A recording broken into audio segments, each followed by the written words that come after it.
피 속에서 미세 플라스틱들이 관찰이 된 거예요. 사망 원인 1위가 암이잖아요. 이제 앞으로 계속 우린 충격적인 결과들을 뉴스에서 보게 될 겁니다. 안녕하십니까. 저는 상명대학교 화학에너지공학과의 강사 교수라고 합니다. 초대해 주셔서 너무 감사드립니다.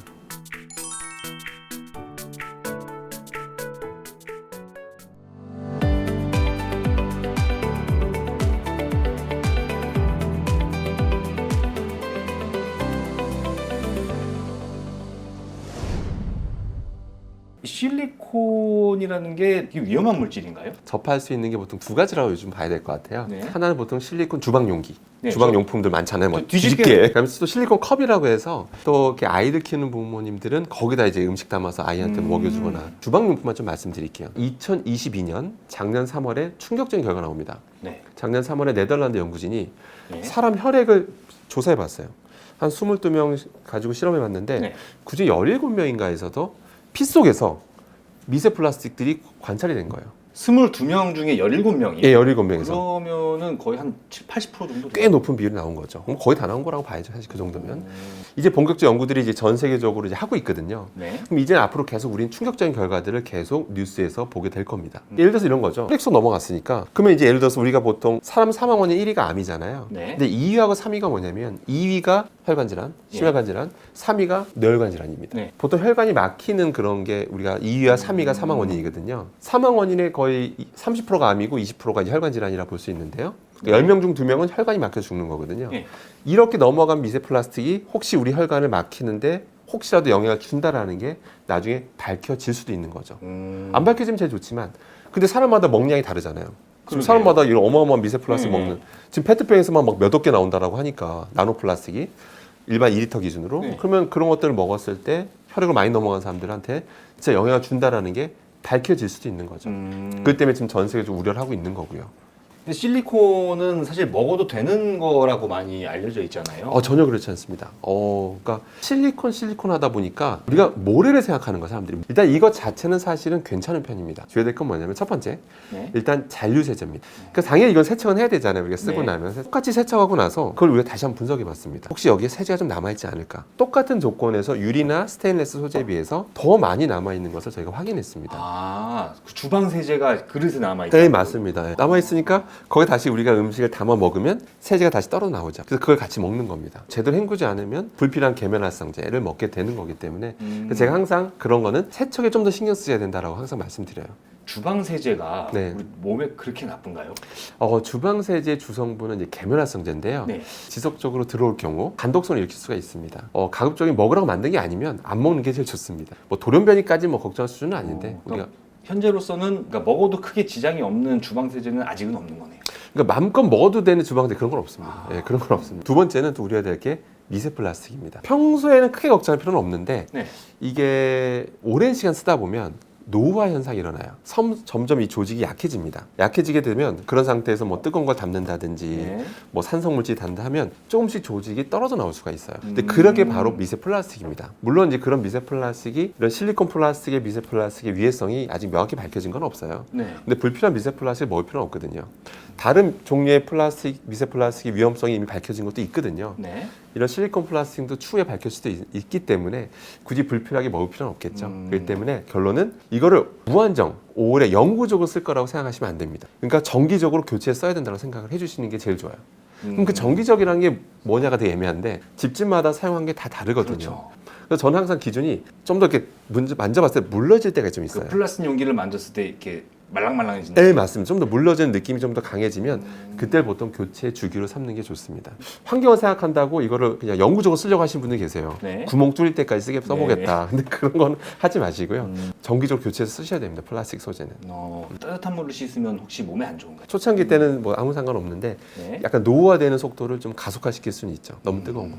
가끔 삶아줘야 되지 않냐. 뭐 균도 네. 없앨 겸. 근데 하는 거 제가 그래서 그거는 괜찮은데 삶은 거 괜찮은데 대신 교체 주기를 좀 빨리 가지라고 말씀드리는 편입니다. 근데 플라스틱 용기 중에 사실 제일 그 얇은 게 페트병이잖아요. 얼마 전에 또 기사가 떠가지고 해외 연구진 연구한 결과 떴는데 네. 페트병에서 나오는 물에 미세 플라스틱이 어마어마하게 많이 나온다.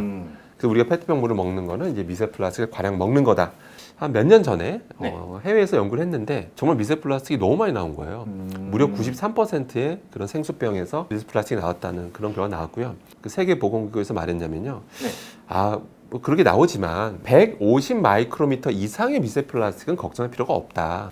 다만 1 마이크로미터 이하, 이걸 나노 플라스틱이라고 부르기를 보통 하거든요. 정의했거든요. 작으면 작을수록 안 좋다는. 네, 1 마이크로미터 이하는 일명 나노 플라스틱은 모른다. 알 수 없다라고 얘기했어요. 그래서 알 수 없다라는 거는 이게 나중에 흡수돼서 어떻게 될지 모른다. 약간 이런 식으로 하고 몇 년 전에 마무리가 됐었어요. 네. 그 사람들 좀 애매했죠. 이게 먹어도 된다는 거야, 먹으면 안 된다는 거야. 좀 헷갈리긴 했었는데 그 네덜란드 연구진 해봤더니 실제 플라스틱이 넘어가는 걸 확인한 거예요. 몸과 관련된 연구 결과는 시간이 좀 오래 걸립니다. 그럼 또 많은 분들이 이렇게 생각하세요. 아니 해외 연구 결과는 그런데 우리나라 결과가 중요하지 않냐라고 네. 질문 주시는데요. 실제 SBS 스페셜, SBS 모닝와이드에서 국내 연구진과 함께 실험을 했습니다. 국내 페트병 브랜드 가지고 네. 실험해봤더니 역시나 우리나라 거에서도 미세 플라스틱이 거의 대부분 관찰이 된 것이 방송 통해서도 나왔습니다. 예. 예. 그러니까 이제 무조건 나온다고 보시면 되는 거죠. 근데 중요한 건 뭐냐면 왜 나왔는지는 명확히 다들 얘기를 안 합니다. 미세 플라스틱 걸러내는 기술은요, 매우 쉬운 기술입니다. 굉장히 쉬워요. 한 20년 전 기술 써도 될 정도로 아주 쉬운 기술입니다. 그 원인을 제가 정확히 말씀드리면 그 페트라는 소재가 수분을 조금이라도 머금고 있으면 예. 그 상태에서 고온고압을 주면 가수분해 현상이 일어납니다. 조직이 끊어져요. 끊어진 상태에서 이제 물을 담죠? 그럼 어떻게 되겠습니까? 조직이 떨어져 나오죠. 그게 바로 미세 플라스틱, 더 작은 건 나노 플라스틱인 겁니다. 그러면 이걸 없애는 방법은 바싹 구운 상태에서 성형을 들어가게 되면 아무래도 단가가 올라가겠네요.